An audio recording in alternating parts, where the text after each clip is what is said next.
We can go to our last segment, talking about the Gold Cup final tonight. And realistically, though, the U.S. men's national team situation as a whole, as we are just under a year out from the World Cup starting, we are hosting. And people have said over and over again, this is our most talented generation.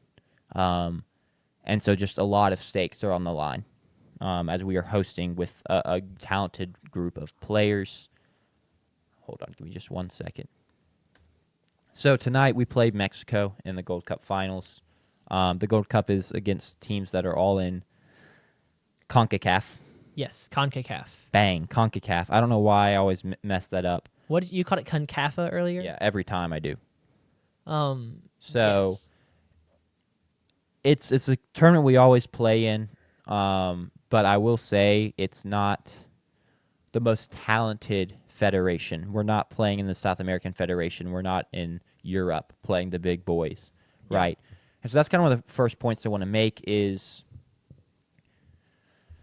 we've made the finals of the Gold Cup, and one of our center backs, Tim Ream, after that basically tried to come on air, and he had a quote that was basically like, everyone wrote us off. Everyone was like, this team sucks. They're not very good,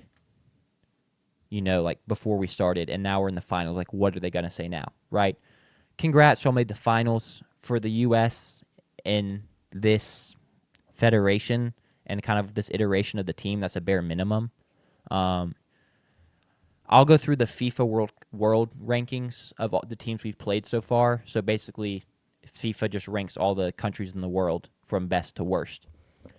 In our pool was Trinidad and Tobago. They're ranked 100th in the world. Sanders, how many countries are in the world? 162. Correct. So Is that right? I don't actually know, but you're close. I was gonna let you roll with it. Oh, then we'll just cut out the part where we're not sure. Yeah. 162.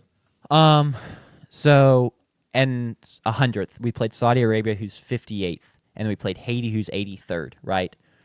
For reference, we're 16th, and actually I think that's a little high, but that's where we are ranked right now. And then in the quarterfinals, we played Costa Rica, who's 54th. In the semifinals, we played Guatemala, who's 106th. And we honestly have not looked very good in large chunks of these games playing these teams, right? So, yes, we've made it, and that's good, but it's really not that impressive. Now, we play Mexico tonight, and they're 17th in the world, right? And so this could be a big statement win. But to get on air and kind of call out the haters or whatever because you've done this thing that's really not that impressive is just pretty misguided. It's just frustrating, honestly. I feel like a large part of this kind of tenure of this group of players has just been, and coaches, has just kind of been like a disconnect with the fans of just what we want / just I don't know, just a lot of, it just feels like you're talking to a lot of bratty people or people that get their feelings hurt pretty easily, right? I do want to say, going into the Gold Cup, we are missing a lot of our key players, right? Christian Pulisic is a name you probably recognize, Sanders. Yes. He said he needed a break after a long season at AC Milan, and so he didn't join, which there was a lot of backlash over that. Weston McKennie and Tim Weah both couldn't come because the Club World Cup is going on right now, and their team was in it, so they couldn't get off. Same with Gio Reyna. Anthony Robinson, who's probably our best player or our most key player, couldn't make it because he's rehabbing, I believe, a knee injury. Serginho Dest is pretty recently off of an ACL injury, so he didn't make it. Yunus Musa didn't come. He started last World Cup because of personal reasons. And then Folarin Balogun, one of our best strikers, couldn't come either because he's been hurt. So it is this weird thing of we're missing a lot of guys. And so to make it without those guys is actually kind of impressive. But also it doesn't really matter in terms of looking ahead to the next World Cup because this is nowhere near the same team, right? Nor the same level of competition. Correct. And that's one of the big worries with this group is how much do they really care. We've talked all about how they're talented, but they just seem a little soft as a group at times. I will push back on the hate that Christian Pulisic got for sitting out because he's one guy that has constantly showed up in the biggest moments, scoring against Mexico in finals like this. Big goal in last year's World Cup to get us through the group stage, put his balls on the line in 2022. 3 years ago. Yeah. Last year. 3 years. I say last year. It's last World Cup. Yes. Last World Cup. So he's a guy I expect to come through. If he thinks he needs a break, I'll give him that. I feel like he's earned it. I also will say pre-Gold Cup, and I'm not doing this. This is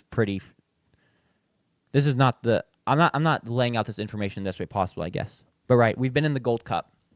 Right before the Gold Cup, we played 2 friendlies matches, so they just don't mean anything. But like we're just getting practice as a team, basically, gearing up for the next World Cup. We played Switzerland, and we played Turkey. Switzerland is 20th in the nation according to FIFA, and Turkey is 27th. So a lot better competition. And so we lost 4-0 to Switzerland and 2-1 to Turkey. And that's really the litmus test for World Cup. I don't care about the Gold Cup, right?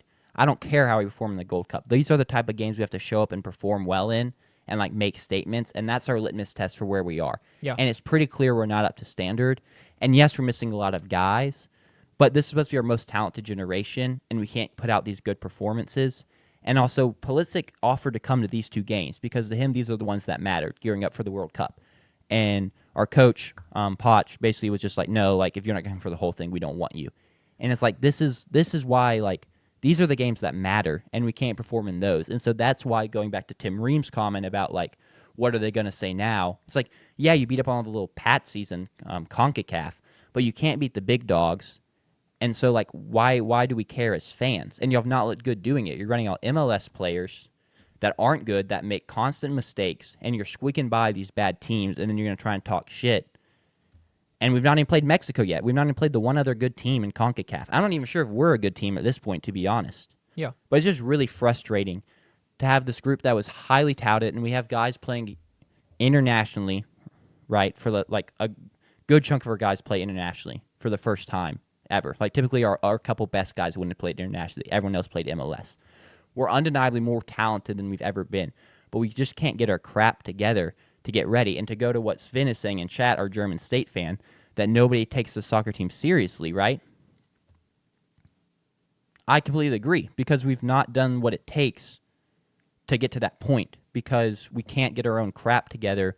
We can't even present ourselves as a united front to try and make noise, because we're too busy fighting with ourselves about players sitting out, and then the coach takes shots at them, and then former players take shots at them, and then they feel like they have to take shots back, and it's just a bunch of infighting. And then when we go and play the games, we just get trounced, but then everyone wants to make excuses and point blame. And so I think that's why it's really frustrating is when we left 2022 and we made the round of 16 and lost to the Netherlands, and the Netherlands coach basically was we knew they weren't good enough to beat us. And it was that's probably true. But it was we were so young, right? Everyone's coming back. We got places to go. And then players stagnate. Players make bad moves. We have bad coaching decisions. Players get called up poorly. We have weird, fantasies about MLS players being good, that they just aren't going to be good. And so there's just a lack of chemistry within the federation. And now we're going to go probably get grouped in our own World Cup. And by grouped, I mean we're probably not going to make it out of the group stage. Yeah. And realistically, as a big soccer guy and a lover of the U.S. men's national team, I'm not expecting to win the whole thing. I know that's unrealistic, right? I just want good performances on the pitch. I want to represent our country well, and we can't even do that. And I think that's just really frustrating. So we have about a year to get our crap together, and I don't really expect it to happen at this point. But it's really going to suck if we can't put up a good performance in our own World Cup. Yeah. So I don't know if you have anything you want to add or any clarifying questions you want to ask, because I just kind of ranted and word vomited there for 7-8 minutes. No, so the U.S. men's national team has been bad historically, correct? Bad to average. I mean, we've had a couple good runs. We missed the World Cup in 2018, is that right? That was the low. We missed the World Cup in 2018. All we had to do was, I believe, tie Trinidad and Tobago, and we couldn't even do that. Yeah. And then there were concerns when it got announced that we were hosting the 2026 World Cup. People were like, well, thank goodness. Because the way it works is if you host the World Cup, you're guaranteed to host, right? Yes. And so people were like, well, thank goodness we're hosting, because at least now we're guaranteed a spot. Top 64 teams make it, and we're sitting at 16th. So we're safely in.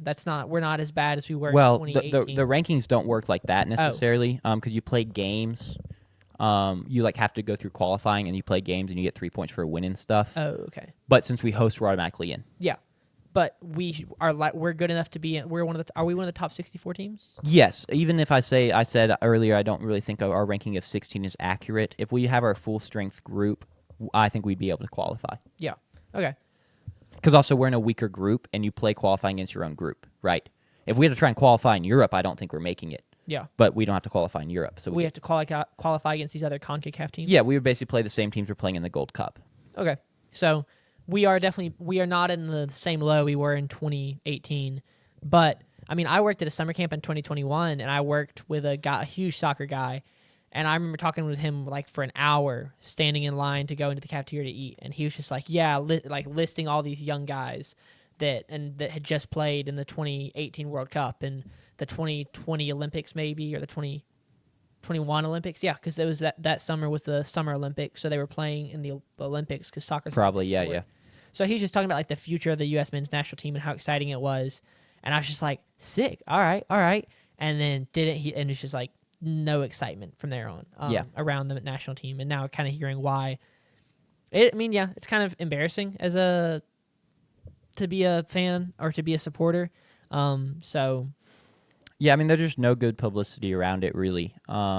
We do have guys that are performing better abroad than we've ever seen, right, as I've said. But there's been no payoff to it. There's no reflection. We don't see that success translate to the national team. And so then you have to start asking the question, why is that? Is that an organizational thing and a coaching thing, or is that just the players don't bring the same passion that they need to, which is what the older players are trying to say. And that's what I kind of don't know if I agree with, right? So it's pretty frustrating in that regard. And I don't know, it's just weird, man. It's really frustrating to see, and it's just like we're all part of the same country, and to see older players fighting with current players, and not saying that current players haven't made mistakes or haven't said things they shouldn't say, right? But just like back up your own guys. Y'all's playing days are done. yeah, Be supportive, right? Critique. Give constructive criticism when necessary, Yeah. but to go on podcasts and say all these things just like is not helpful.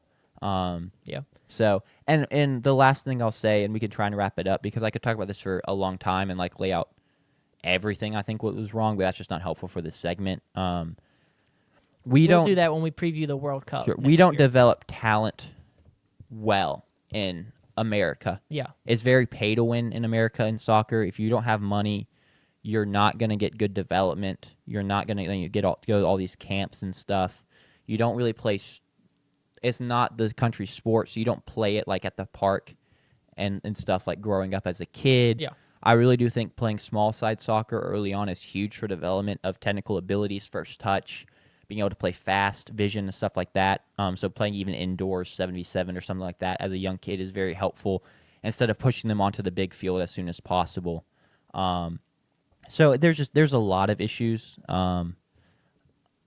from development to coaching to I do think some of our players have legitimate issues in growing up that they really needed to do between last World Cup and this World Cup that they didn't do, to injuries, to all this stuff. But with that being said, dose of zero, let's beat the crap out of Mexico tonight. Let's win another Gold Cup, because as much as I do think it's kind of a whatever trophy, it's fun to win it every single time, and it's not fun to lose to Mexico. Yeah. So let's get the job done tonight with a pretty depleted squad. yeah, And then Tim Ream, if you want to try and say something, maybe I'll listen, but not now. yeah. Sven gave a good example. He said U.S. has MLS, and then after that, it's all amateurs. I don't know if that's correct. I believe We have one other league. We yeah, have the USL. USL, which I was just looking up. The USL is also another professional league, but it is not the same. We do not have the same quantity y'all have. He pointed out that Germany they have 82,000 paid coaches for soccer under 18 years. Yeah.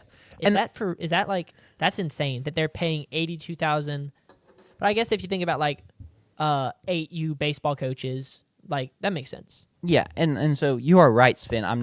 We are not structured to be as good as a Germany or an England or a Spain or a Portugal, but I at least want us to be able to maximize what we have and get the best out of it.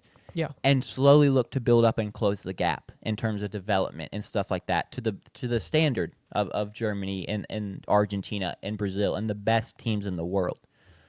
But what's frustrating now is it's pretty clear to me that we are not maximizing what we have, right? I just want to get the most out of what we currently have, and we're not doing that. I'm not trying to say that we're So look, I'm looking to go into next World Cup, and if everything went well, win it and beat Germany and beat Argentina and beat Brazil. Maybe, hey, any given day we beat one of those teams in the round of 16 and then lose in the round of 8, like best case scenario. But I don't even think we're going to do that at this point because we can't play good soccer. Yeah. So that's what's frustrating. All right. I think that I think that's it. I can get off my soapbox now. Yeah. I'm very excited to watch tonight. So I'm scared. I'm actually very nervous to watch tonight, realistically. But yeah. it's also, does soccer have the most action, like active? Okay, I'm trying to think about how to explain this. So if you think about football, it's 60 minutes of time, Yes. right? And so while soccer may last shorter, you have to be locked in for a longer period of time. You got to be locked in for the full 90 minutes. Whereas in football, you're locked in for 60. Really full 100 with extra time. Yeah. In baseball, it's 40 or 48. Not baseball. In basketball, it's 40 or 48. Baseball, you've got, in reality, the game is 3 hours, but 45 minutes of that is breaks in between innings, pitching changes, walk-ups. Like, as far as, like, wind up to pitch, to hit, to field, like, it's probably less than soccer. So it's kind of stressful to be like 90 minutes, like on the edge of your seat. Yeah. And even soccer, too, like there are breaks, like when the ball goes out of bounds and stuff, but like people will play fast out of timeout. So it's not really, or like out of a fast break. Not out of fast break, sorry. Out of a throw in to kind of force a fast break. So you really don't even get much of a break there. You maybe will get one when they're setting up a free kick after a foul or something. But it really is pretty nonstop action, and that's why I love it so much. Yeah, So but it I also agree. means that I imagine that you're going to be pretty emotionally, like, exhausted after 90 minutes in a Gold Cup final. I'll be very happy or very sad. Really probably very happy or very frustrated. Because, yeah, it's just this is not where we should be. We've just grossly mishandled the last 4 years, and now we have to pay for it.